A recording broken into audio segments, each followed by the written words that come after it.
Hello বন্ধুরা, good afternoon. আজকের মেনুতে আছে দেখুন, থালাতে দিয়েছি ভাত, উচ্ছে আলু সিদ্ধ, পোস্ত দিয়ে, শুকনো লঙ্কা দিয়ে আলু ভাজা, বিনস, গাজর, মটরশুঁটি, ফুলকপি আর ধনেপাতা দিয়ে সব রকম সবজি ভাজা। এখানে আছে ঝিঙে আলু পোস্ত, আর আছে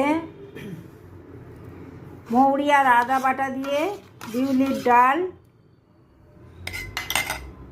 আর আছে এখানে মটর ডালের বড়া, একটু গোবিন্দভোগ চাল দিয়ে বেটেছি,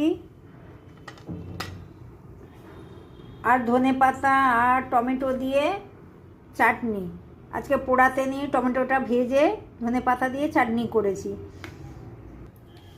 আজকে রান্নাগুলো কেমন হয়েছে দেখে বলবেন বন্ধুরা। ভালো লাগলে একটা সাবস্ক্রাইব করে দেবেন। আজকের মতো টাটা বন্ধু, আসবো অন্য ভিডিও নিয়ে।